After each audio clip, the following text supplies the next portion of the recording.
You want to outline the details in an easy to read format. So it's, there's been studies said that like the average time that an employer will look at a resume sometimes is 18 seconds.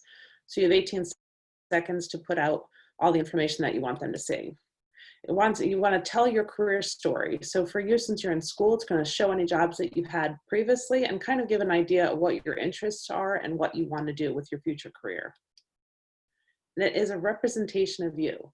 So think of that always. The content's a representation of you. The presentation is a representation of you. I can't stress enough how important it is to make sure that you spell check, spell check, spell check.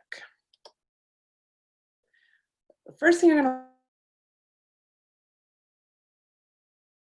give a full representation of your educational experience, including your graduation date. So instead of putting, maybe September 2015 to September or May 2019, put your expected graduation date. So if you expect to graduate in May 2022, say, usually I would put Bachelor of Science, School of Architecture, Planning, Preservation, expected graduation May 2022. Again, you want to list the degree that you're pursuing. If you already know if you're doing the BS or the BA, go ahead and include that. If you are doing a minor, it's important to include that as well. I like to identify the School of Architecture, Planning, and Preservation. It kind of makes it more of a formal, instead of just the University of Maryland, College Park, then I put School of Architecture, Planning, and Preservation underneath it. Your GPA, if your GPA is, I think it kind of changes. If you have a 3.3, 3.4, 3.5 or higher, I would definitely put your GPA on there. Dean's List and awards. That's always great to put because it shows that you're excelling in your education experience. So if you get Dean's List a couple of semesters, even if you don't have a GPA that's high enough that you want to feel comfortable listing, you can list Dean's List, spring 2020. Another thing I go into experience regarding high school and if you transfer. So if you're transferring from a community college or another school, I would include that, particularly if you completed a 2-year program. For your high school, usually the rule of thumb is you list your high school until the end of the year. So by the end of your sophomore year, then you can drop that off. So for your experience, I'm going to say that you list everything chronologically reverse order. So your more recent work first. There are some times where you're not going to want to do that. We'll get into that a little bit later. Include the position titles and the dates in addition to the place that you work. I like to include the name of the company, your title, the location of the company, and then the dates. When you're doing the dates, I think it's important to include the month and the year and not just the year because it shows a more full. So if you work May through August, then they can figure out that you've done 3 or 4 full months. You want to put bullet points for each job. You're going to put more bullet points on the jobs that are more relevant for the job that you're applying for. So if you have an architecture internship for a summer, you can bulk that up and show more of that experience and say if you work, at a restaurant or somewhere else that's not architecture related. All of your bullet points should start with action verbs. You don't want to use the same verb over and over and over again. So one reference place is the University Career Center has actually a list of verbs that you can use. So when I'm looking at people's resumes or we're talking over and they use the same word over and over and over again, like perform this role, did this, I pull up that word and it helps come up with different verbs. You want to ensure that your tense is consistent. You use present tense for current jobs, things that you're working on right now. Past experience, you use past tense. Skills and interests. So here you want to list any skills that are relevant to potential employers. A lot of students don't have relevant work experience.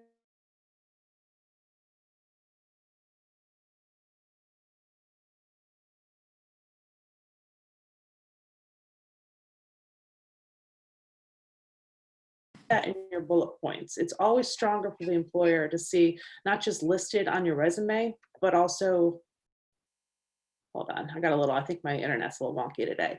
But you want to show your skills, where you worked, if you used it for an internship, and then also listed at the bottom or wherever you list them. Highlight the technical skills. I just repeated what I was going to say, but I like to say if you're going to list a number of your skills, start the list with what's most relevant to what you want to do. You're all pursuing architecture degrees, so any architecture skills should come first. Highlight language skills. More and more it is beneficial to an employer if you speak another language, so I would definitely include that. And then you can include interests that you do in your spare time, especially if you have space. And sometimes it's interesting that, you know, you want to make sure it's professional-ish, but there's something interesting about having something to talk about in an interview other than just your regular skills. Education abroad. If you have had the opportunity to do that, I think it's really beneficial for an architect student to list that on your resume. You can do it in a couple places. Where I like to see it most is I kind of group it with experience. So I would put it right underneath your Bachelor of Science or Bachelor of Art entry. So layout.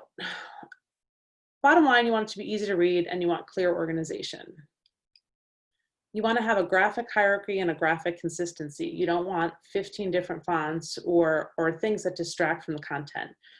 Even though you want to make your resume look nice and clear and crisp and stand out a little bit, you want to make sure that your content is important. That's the most important part of your resume. Limit your resume to one page. There's a very rare example of an undergrad student who should have more than a one-page resume. Remember, you also have your cover letter that you can include information if you do something that you don't have space on your resume, or you can put all of this on LinkedIn. So this is where I was talking about with, I'd like to say that normally you do your most recent experience first, but say you didn't work this past summer, because many people didn't work this past summer, but you had an internship the year before. I would lead with that, even if you've done some kind of other job in between. And I would list it as relevant experience. So you could do your education, relevant experience, and then other experience. And that way it shows, it highlights your experience that might be relevant to the architecture or the built environment field. And keep in mind when you're doing this, that there's a short review time. So you really want to make the resume layout something that's clear and easy to read. Other notes, professional email. I have seen many resumes where people use old emails that they've had forever that do not show them in a professional light. So if you have something, you know, that talks about your pet or has some kind of a nickname, don't use that. Use your UMD email. Everyone has a Chirp mail or a UMD email, and those are a good professional email use, or Gmail, but just have it. It should be some form of your name. Objectives, I'm sure you've all seen resumes that have, so it'll have your name and then it'll show the objectives. And the objectives right now objectives can be relevant if you're transferring from a different school or different program, or if you have some kind of a background or experience that you can roll in that shows, gives you a leg up or that you want to explain. But for most undergrad students, the objective is going to be, I want to get a job or an internship in an architecture field that can allow me to develop my skills and pursue licensure or something of those lines. So there's nothing really that beneficial about that objective. So if you can't make it direct and kind of stand out, then I think you can better use that space on the page listing your experience or your education. You want to put your contact information. Couple things about contact information. More and more now, I don't think it's relevant to put your address. So if you're short on space, it's perfectly acceptable just to put your email and maybe your cell phone number, because that's the way they're going to reach you anyways.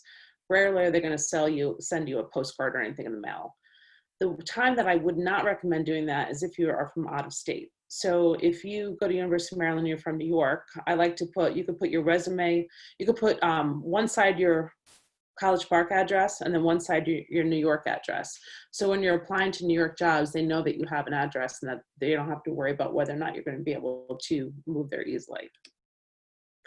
And again, you want to tailor the resume to the job you're applying for. So I like to take a look. I know it's wonderful to be able to have one resume that you can use over and over and over again, but it's really helpful to the employer if they're looking at the resume and they can see that it really closely matches to what the job description is. So you might have one or two different resumes that you use for different things. For example, I was talking to someone who has a dual degree in architecture and planning, and he's going to have 2 resumes that are going to have the same information on it, but the one for the planning jobs he might be applying for are going to highlight and lead with the planning skills like GIS and other things, and the ones for the architecture firms, he's going to lead with the architecture skills. It's just minor tweaks usually, but it makes a difference. And if you have no work experience in architecture and you're looking for an architecture job, then I would definitely include some of your coursework. So something that's relevant, you can do it right underneath education. You can list it, either the course name, but something that shows some of your studio or your skills that the employer can say, okay, well, they don't have work experience in the architecture field, but they do have experience through school. And don't discount work experience. It looks really good if you had a part-time job and worked for, say, 4 years or 3 years while going to school, or 2 years. I mean, sometimes even if it has nothing to do with architecture, it looks good on your resume that you have been able to multitask and go to school and work at the same time. And definitely include volunteer work and leadership roles. Those are something that's interesting to talk about. It shows dedication, and especially if the leadership role has something to do with architecture. So I definitely encourage everyone to join student organizations that are relevant to the architecture field. So some things that you'll see that make a resume less effective. One thing is an over-designed resume, which if you Google architecture resumes, you'll see some people use way too many graphics, and they're distracting, and you cannot see the content because they're so over-designed. So going back to the too many graphics. Not saving as a PDF is a real problem. Every time you make your resume and you email it, make sure it's a PDF version. I recommend taking your resume, attaching it to an email it to yourself, open it up, print it out, see what it looks like. Because sometimes things happen in transition. That's usually saved.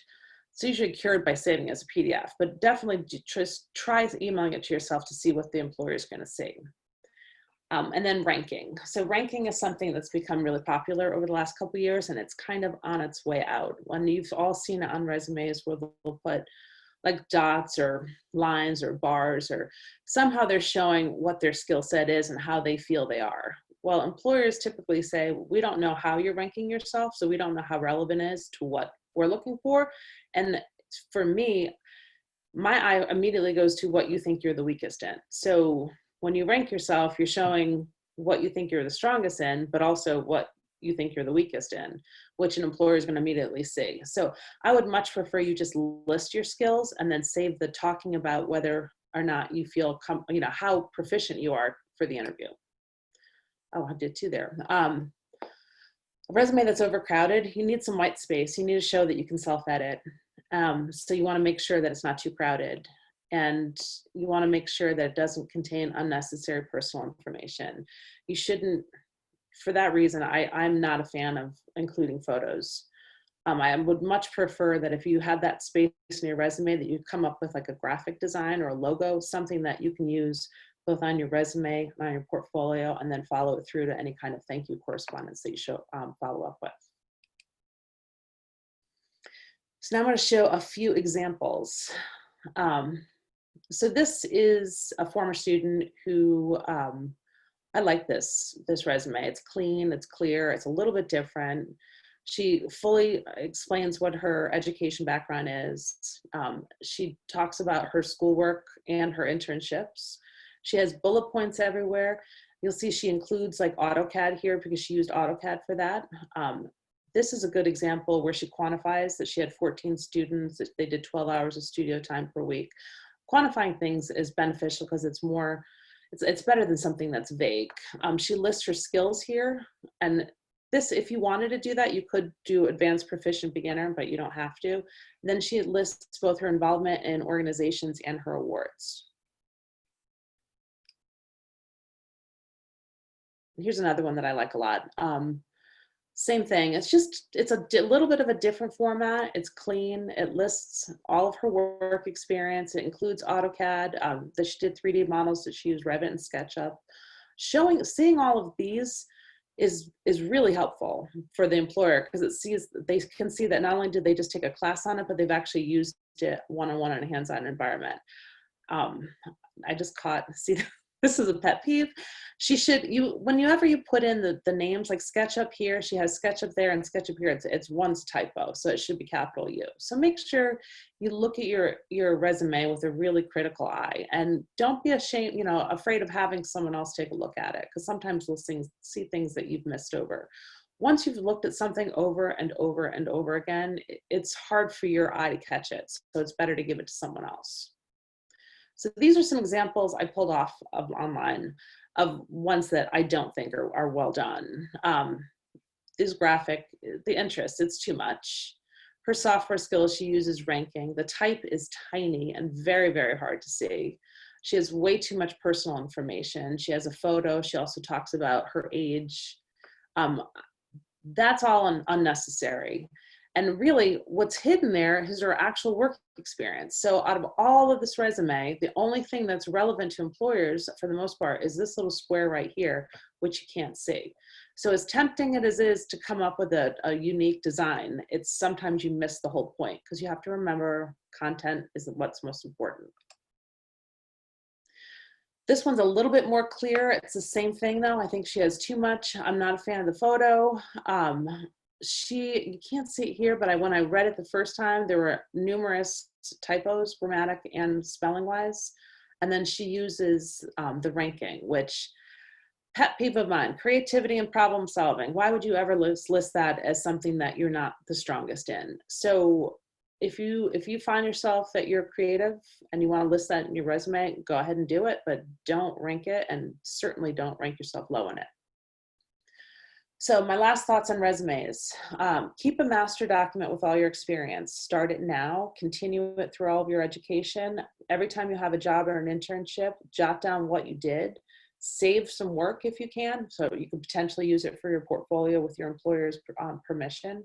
But if you have everything in one space, then it's really easy to pick and choose what you want to include when it's time to include it in a resume. Again, we talked about the exceptions to the rules. Don't be afraid to group your experience in a unique way if it's the best way to show your experience, and not necessarily go by the chronological rules. That's a rule that it's kind of a rule of thumb, but it can be broken easily. Highlight your interest in architecture. Again, if you don't have experience, go ahead and use it. Highlight your coursework, but any kind of organizations that you belong to, any kind of related built environment work should be listed on your resume. There's nothing more discouraging than to see an architecture student come in to me and show me their resume, and if it weren't for the fact that it said they had they were pursuing their Bachelor of Science in Architecture, I would never know that they were interested in architecture. So something on your resume should reflect that this is a passion of yours. And as always, contact me if you need help with your resume. I prefer that you get something down. Once you have something down on paper, make an appointment and we can work it out, and we can tweak it. And then usually what I like to do is have a one-on-one, and then they go back and work on it and send it back, and then we can revise it again. But I can help you spell check too. Does anybody have any questions on the resume portion before we move to portfolios? Yeah, I had a question. How would you list side projects or things that you've done like on your own time that are related to like architecture? So I would list it. Is it for personal use, or are you actually doing it for someone? Yeah, I'm actually doing it for someone, like a couple of things. I would list it under experiences. There's no reason why you can't list as an experience something you've done that you haven't worked for, say, a law firm. I mean, I would list it under experience and say what it is. And then, I mean, if it's something that's ongoing, you can try to think. I mean, I guess I'm trying to come up with a reason why you couldn't just list. Is it because you're on personal, or you don't have a firm to name, or, I mean, Yeah. Go ahead, sorry. No, you're okay. I'm sorry. It's just like I'm doing side work for people who ask me to do it. Mm-hmm. So it's not really, like you said, a firm. So you can, if you don't have a name, of a firm or a name of a company, or trying to think of how we can do it. Make an appointment with me and we can talk, we could figure out the best way to represent it. But I see people all the time will put, sometimes they'll work for, like they'll have done a logo. So they'll work for on the side and set up someone's newsletter or logo. And then I would have them put it under the name of the company that they did it for, and then say that they did graphic design work, like that kind of thing. But if you're doing actual design work, then I think we can even title, put the title design and then put employer, put various, and then say that you do independent work. There's a way to list it, but I would definitely do it if it's architecture related. Does that answer your question? Yes, thank you. Sure. I kind of have a, like, I guess, follow-up question to that. So should we use that same method to like freelancing work? Like I've done a few documentation things for a family member. Like it was like a job, like I got paid for it, but it wasn't like a professional organization, but it was like making floor plans. Oh, definitely. You definitely want to include that because you've done it, and you've done it for, and you said it was a job that you got paid for? Yeah, no, I would definitely put it, and I would list it under the name of the corporation or the company that hired you. So usually if you're getting hired by someone, there's a company name. So I know a lot of students will sometimes do something for like a company that their family owns or some other way, but I would list the name of the firm or the company that you work for and explain what it is that you did. Okay. The one thing I would caution, you all know that architecture is a profession that requires a license. So I would not, if you're doing architectural work without a license, that's technically not allowed. I would not leave that on your, put that on your resume. So does that make sense? All right. I had just a final question. If let's say you're like LEED certified or you have some sort of certification that's professional, where would you recommend that being placed? I would put it under your name. So it's at the top, and then I would list it at the bottom of the page when you list skills. So I would put it both places because that's really something you want to highlight.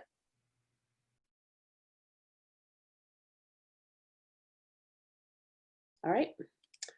I'll move on to portfolios, but if you have any other questions, then we can go back to that too. So a portfolio is basically a professional statement of who you are. It really shows your brand in your absence. A lot of times you take your portfolio with you when you go to a job interview and you get to discuss it, but you always want to think in the back of your mind that sometimes people are looking at your portfolio with them when you're not around to explain it. So you want to have it graphically designed in a way that it explains the story of what your experience is. You want to show your work, your experience, and your talent. So since you're all students, you're going to have maybe not as much work as a professional architect who's been working for, say, 10 years. But what you do have, a lot of you, is a really beautiful artwork that I like to include at the end because it shows your unique talent. And you want to tailor your portfolio to your audience. So that kind of goes towards whether it's a professional portfolio where you're showing a lot of your work, your studio work, or if it's a graduate school, their Bachelor of Science. The Bachelor of Science portfolio, I talked to Brent Hernandez, and they are in the process right now of updating the requirements. So he's going to schedule a separate time to talk to everyone who's interested to discuss how it's different this year. And he expects to do that probably in November. So that'll be forthcoming. But the graduate school portfolio, basically you want to follow directions. So every graduate school application is going to have different things for you to follow. Make sure that you follow those directions to the letter, because they really are, that's like your first step in getting into graduate school is how well you can do the application. And if they tell you they want to limit it to 2 megabytes, limit it to 2. Don't try to upload something different. You want to show your individuality too. So I don't know if anyone, last year or the year before, someone from the University of Michigan came, and he came to talk about their graduate program. And he talked about the graduate school portfolio and what they wanted to see. And he said that he'd like to see people who show their work, but also showed something different, something that they had passion about. So if you can include, if there's an opportunity for you to include something like artwork or something else that shows your own personal style, it's always good to show individuality. And I can't go back enough to really follow directions. So the portfolio for the graduate school is not as difficult as it seems, because they tell you exactly what they want usually. They'll tell you they want one thing that looks like this, one thing that looks like that. And if you can't figure out what they want, you can always call the school and the graduate admissions department and ask them for more clarification. When it comes to portfolios, a lot of times there's a question over whether you want to do a digital copy or a hard copy. A hard copy is useful for in-person interviews and career fairs. So if you, our career fair this year will be virtual, so it's not really that important. You're going to everyone's probably going to have a digital one now. But in the future, when life goes back to normal, it's always nice to have a hard copy, because then you don't have to worry about whether or not you can get your digital copy to pull up.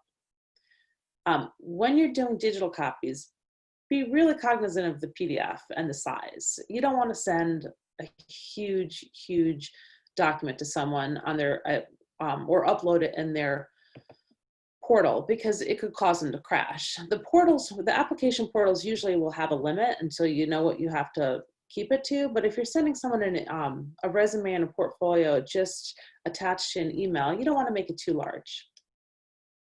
A lot of people are using digital publishing platforms, and really the most popular one I've seen lately is Issue. So that's a really successful way of showing your work. And some people are using self-hosted websites. And this is interesting too, because it gives you an opportunity to show more than just your portfolio. I will say some of the ones I've seen, while they are really lovely and show the person in a really, you can show more work when you do a self-hosted website, but you also really want to have a portfolio as well, because you're going to want to have something to apply for jobs with. You can't really, sometimes they want to see something and they don't want you just to show them a link of your website. And above all, you want to make sure you check the reliability. You want to make sure you go and click on the link and the link works and that everything works. I mean, I've had people come to show me their resume and they'll say, well, my portfolio is right here, just click on the link, and then the link doesn't work. And when you are saving a portfolio, it's always good to have your last name _ first name and then your PDF. It makes it easier for the person who's collecting them to know who you are. What to include? That's the hard part. You want to show your best work. So one consistent theme that I see is people are eager to show everything, and so they will just have everything they've ever done in the portfolio. But you want to show your best work, and you want to show that you know what your best work is. So keep that in mind. Self-editing is really, really important. When it comes to how many projects, it really is quality over quantity. I would much rather see 3 really high quality projects than 8 poor quality. Or if you have, 8 projects, 5 of them are really strong and 3 of them are just filler, take out the filler. You don't need them. I think 3 to 5 projects is a good number to shoot for when you're in graduate school or when you're in school. You want to show versatility. So you want to show that you have an aptitude for hand-drawn work. You want to show your models, and then you also want to show your computer renderings. So they really do want to see all 3 things. They want to see that you can help out with everything. And then again, I really like creative work. If you like photography, if you have some paintings, our students who go abroad have some really nice hand sketch drawings of different buildings. I think it's nice to include some creative work at the end. So text. So here, remember, your writing always shows your communication skills. So this is, I'm probably gonna have this later in another bullet, but when you set up your portfolio, a lot of people will type into their PDF or whatever they're using to format their portfolio, and there'll be a typo and then they don't miss it. So they'll miss it. So make sure you check and check and check that you don't have any typos, because it defeats the purpose of trying to explain your work when you're showing that you have typos. You want to label the project, whether it's group or individual. I mean, most of your projects are group projects at this point, or I would admit studio. So it's fine to be a group project, but you can tell that it's a group project when you can tell what you did in it. And I like to include a date or a semester to give context. check spelling and grammar. What not to include. Don't include work you didn't design. Sometimes you'll be a peripheral part of a project and you could show a design, but you really had nothing to do with it. So honestly state your role. Because when it comes time to discuss it, if you can't really defend the work that you did because you didn't really do it, they're gonna know. Don't include work from a job without permission from an employer. It's tempting when you do a summer internship and you do a ton of renderings and you have this really good work product at the end. You need permission from the employer because they may not want that stuff to be shared. And if you're going to do old work, I don't necessarily have a problem with old work, but sometimes if it was so old that you've learned new skills, there's nothing wrong with going in and touching it up, because remember, you want to show your best work. Don't include long text. They don't really want to see the whole story of everything that you thought of when you were putting in the design. They want to see your design work and they want to see the progression of your thought process. They don't need to read it necessarily. And poor photography of your work. If you're going to show your models, make sure it's a good photo of your model. Make sure you have a clean background and the lighting's good, and that, you know, it would be a shame that you have good work, but the photography of it takes away from it. And again, don't include every project you've ever done. Self-editing is very, very important. So layout, I think, is part of something that people struggle with. Don't be afraid of blank space. Don't just throw in every little bit of the project that you did. Make sure, you know, that it's not so small that people can actually take a look at it. Sometimes I think people are eager to show their entire thinking process, so they show these really tiny little thumbnail sketches that no one can read anyways. And you want to have the right balance of positive and negative space. I like when you show your best work first. So kind of the rule of thumb might be to do your strongest in the beginning, your second strongest in the end, and then you're equally strong, because we don't want to put things that aren't that you're not really proud of in the middle, so that you kind of have a good first impression and a good memory as you're finishing up the portfolio. Be careful with your fonts. Don't pick too many. I mean, it says here, pick 2 or 3 and adjust size if necessary. I mean, sometimes I like consistency. So to me, I'd prefer just 1, and then you can adjust the size. And then arrange you in a visual format. So you don't want to just throw everything on. You want to have it so your eye has a place to land and it makes sense as you move across graphically. So creating a template really unifies your portfolio. So if you say, take your projects and you can say the first page, I'm going to have a large photo, and then the second page, I'm going to have the title and a little description and then some other photos. And then the next spread, I'm going to have, you know, either 1, 2, 3, 1, 2, 3, and then do that same thing for the next project to the best of your ability. Sometimes there's going to be times where you can't do that, and that's fine. But if you have a template for most of the projects, then it really makes your portfolio look unified.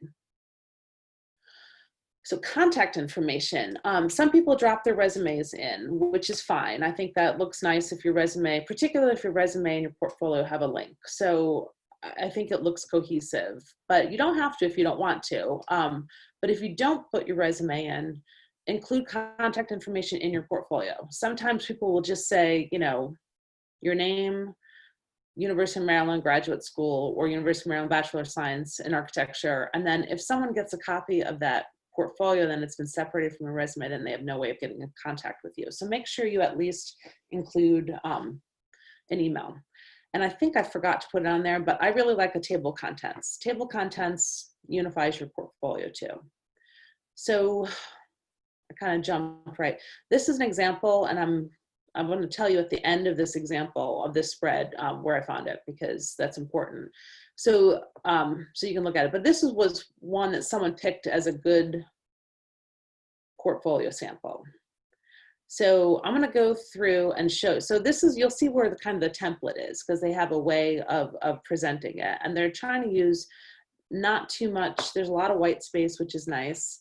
A couple things that I don't like about it is up here, this pink, the font is almost impossible to read. So while I could see that they're trying to tie it with the theme of the pinks and the grays and the black, it doesn't do any good if you can't read what you're writing.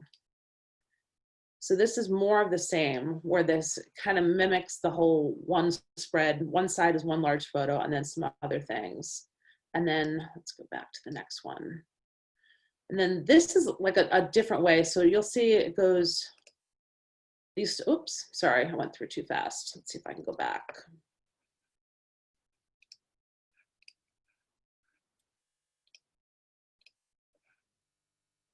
So it's a clean way of showing the work that's consistent from page to page on the spread. So those are the things I liked about it. I got this from the Life of an Architect architectural portfolios. So I think that's a good link to go to look at some examples. And then the best architectural portfolio designs for Arch Daily is another good example of different things.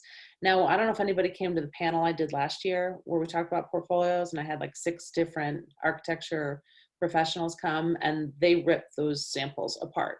So keep in mind that someone can say this is the best portfolio they've ever seen, and then you're gonna have 6 different opinions. So architects look at things critically. So you want to do the best you can, but don't get so overwhelmed that you're afraid to actually present your work.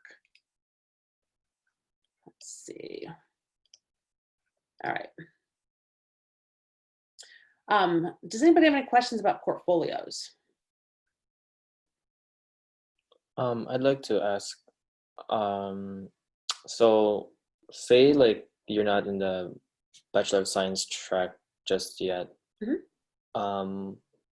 Would we want to include like our current work as well, or would you like kind of prefer we wait until we've at least experienced like a studio class? I think what most employers want to see is studio work. So I would wait to see that. If you're getting ready to apply for jobs, I would do then a portfolio sample page. So I would do like your resume, and then maybe if you're handing out in person, the back of your resume, or just a 1-page sample that shows a little bit of what you've done that you can use to present yourself. But employers really want to see studio work. So I would really kind of highlight that. But if you have graphic design experience, I mean, if you have BIM experience, something that you can show, I think, you know, is appropriate. Anybody else? I have a question. Mhm. So you said to include creative work at the end. Like, how many words you recommend, like, to put on one single page? I mean, it depends on what it is and how large it is. I mean, I would follow the same rule where you want it to be not too overcrowded and not so small that you can't see it. So Okay. I don't have a problem with doing 1 or 2 pages, but I think it's nice to see creative work. Okay. Just try to make it lay out so it looks graphically pleasing, which I know is completely not helpful, but I mean, just try to couple different ways and see how it looks, and then make a best judgment. Okay, thank you. I also had a question. Sure.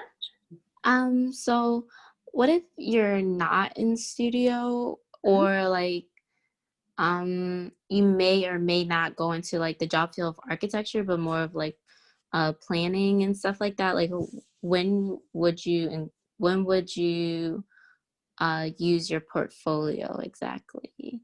Okay, so if you're going into planning and you've done any kind of planning work where you've done drawings through that you use either AutoCAD or GIS or some kind of, I would show representation of that. But you don't always need a portfolio. A portfolio is really when you plan on going into, you know, pursuing architecture in an architecture firm. So you can show a sample page for a planning design that you've done, and I think that would be relevant too. And all of this, like these one-on-one questions, I'm really happy to work with you individually to come up with the best way to promote yourself. So especially if it's something that you're a little bit more unique. Just Thank you. Sure. Anyone else? Whoops. I have a question. So if you have, so like when I applied for BS, a lot of the requirements were hand-drawn, not necessarily technical architectural drawings. So what would you say about like balancing studio projects versus more creative hand drawings? Should we have more of one or the other? is this for like a position, like an internship, or for the BS? This is for an internship. So the internship, I would skew more towards studio work and design work, and then just show your creative side at the end. Okay. But you can show hand-drawn drawings of that too. I mean, they like to see the entire process. So our architect firms like to see kind of how you got to what you end up with. So hand drawings for that are completely appropriate as well.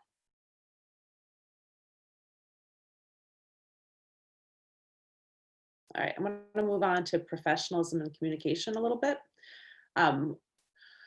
Right now, networking is kind of more important than ever, and it's also more difficult than ever because you're not in studio and you're not in school and you're not seeing people in person. So it takes a little bit, it's a little bit harder to network in a social environment, but you can do it. The primary way that I'm looking at, I think that you can really show yourself is in LinkedIn. Does everyone have a LinkedIn?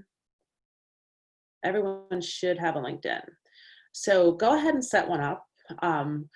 All you really need to do right now is just have your name, have a professional headshot, and then you could put that you're a student and what you're pursuing. And then as you work on your resume, I'd like to drop in the work into LinkedIn, and then it's all there, and they could see if they're interested. Once they get your resume or whatever, they can look you up and get more information. You can be active in other parts of social media too, like Instagram and Twitter. That's great. Just remember, now that you're starting to look for jobs and you're looking in more of a professional capacity, that some employers, I was on a forum for real estate companies who are hiring, and they said that one of the people there said that when he gets resume and he's about to bring them in for an interview, he does a quick Google search for their social media to see what they're doing or what they're up to. So keep that in mind. Don't put anything too inappropriate. Be respectful of people's time. That's more important than ever right now. If you set up an appointment with someone virtually, it's still an appointment and they've still blocked their time for you. So make sure you show up. If you have a call for them, call them right at the time that you were expecting a call. If you have a Zoom meeting, make sure you join at that time. And thank you goes a long way. I mean, you could thank. A short email is easy if it was just a short call that you had. You can thank, if someone refers you to someone else, you can thank them afterwards and say, thank you for putting me in contact with this person. We're going to schedule an appointment to talk. So everybody gets so many emails and everybody has so many things going on, but I can't tell you how many employers I've talked to over the years who tell me that a really sincere thank you sticks out in their head. And not everybody does it. So if you go to an interview, you have to do a thank you note. So talking a little bit about social media networking, what you want to be doing right now is you want to kind of build a professional following on social media. So everybody who's on NOMAS, if you have a story that you're interested in, or an article or something, go ahead and share that, because then it gets it out there and it starts discussion. And then if someone does Google you, then they see that you're working on your architecture skills and your own personal development. Again, LinkedIn is so important. I think LinkedIn is the easiest thing everyone can join. And if you have any questions about LinkedIn, I can help you with that too. It doesn't have to be a lot, but go ahead and start it now. You want to steer the message and the content to the image that you want to portray. So if you want to be known for being interested in architecture, again, share articles, comment on someone else's article. If you follow a professor and they have a publication, go ahead and comment on that or share that. Then it shows that you're dedicated to what you're looking to do as a field. And keep your content up to date primarily for LinkedIn. So it's really easy when you have like the end of the summer, if you finished a job, just to go in and drop whatever is the part of your resume into the LinkedIn. I've already said that. And then engage everywhere. So everything being virtual is frustrating, and I know we'd all rather see people in person, but it does open up some opportunities where you can do more events and lectures and workshops and conferences that you may not have been able to attend before. I know a lot of these things are now free and online, and that's a way to meet people. So you can always go, and if you're listening to a panel discussion and you want to follow up afterwards, it's usually pretty easy to find an email, especially if it's, at a panel, because then the person who put it together can probably give you their contact information, and just send them an email and say, I really enjoyed the talk that you just gave last night, and I appreciate the time, and I would love it if we, had a few minutes to talk. Or just say that you appreciate the time and you enjoyed what they said, because then later, if you ever comes to a time where you want to follow up with that, you can say, I don't know if you remember me, I reached out after I heard you talk, 2 years ago, and now I'm working on this project, could we set up a time to discuss? So following up with contacts is easier than ever with emails. So that's pretty good. You want to make sure that every email you send to someone is not always an ask. Sometimes it's they'll remember a thank you. It gets irritating if someone, you feel like someone's just coming to you asking over and over and over again for something. But at the same time, most professionals love to share their expertise if asked in the proper way. So if you find someone, particularly one of our alumni, who works in a field that you're interested in, don't be afraid to reach out to them and say, I'm looking at you, you're the principal of this firm, or I watched your design work and I'm really interested in how you got to where you are.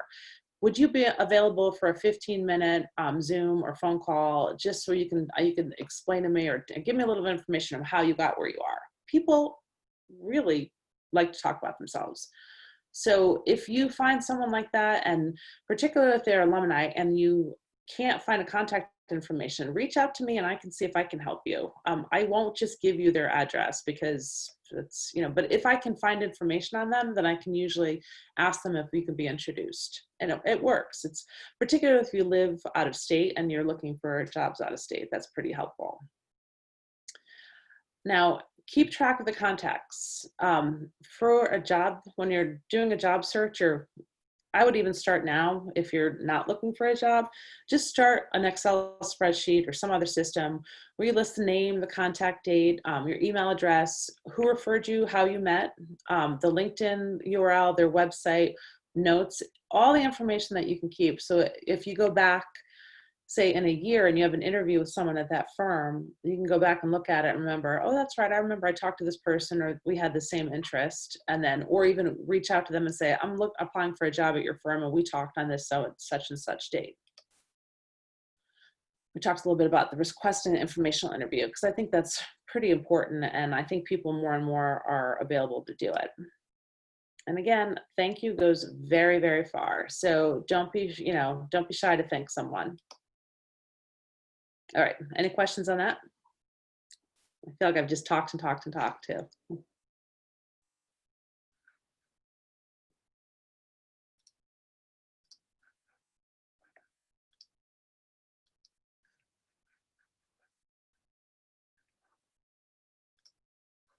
All right, well then I'm gonna stop sharing my,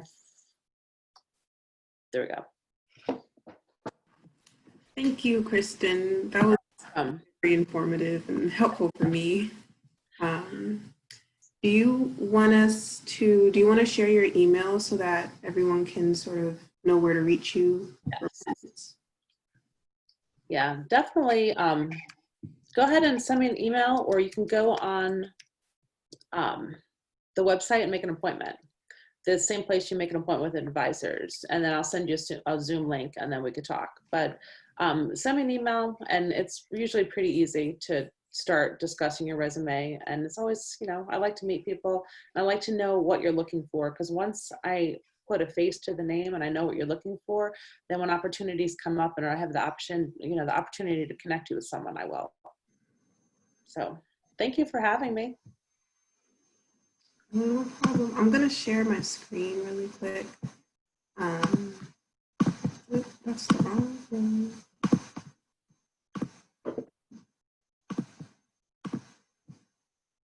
Okay, so I just have some updates for NOMAS. Thank you again, Kristen. Thanks, everybody. One thing. Okay, so I had some NOMAS updates for members. So basically the conference is coming up next week, so we won't be having a meeting that week or the week after. We'll definitely send information to the group chat the next time we do have a GDM, which will be in 2 weeks. So for everyone who's registered, just want to make sure you're all reimbursed. If you're not, then feel free to message me or Raf through GroupMe. Everyone should have been reimbursed by now. So yeah, this is the schedule for the conference. You don't really have to attend every single event. It's pretty much just whatever lines up with your interests. And there's like more extensive descriptions on their website. And I'll also share this to the GroupMe, and we'll also share it on our Instagram. So to prepare for the conference next week, make sure you have most of your homework for the week done by Monday or Tuesday, just so that you have time to focus on that, and also email your teachers if you're not going to be in class. This should count as an excused absence, but I think it's safe to email your teachers to ask them just in case, just so you don't get in trouble or anything. And yeah, so the next GBM is on October 29th.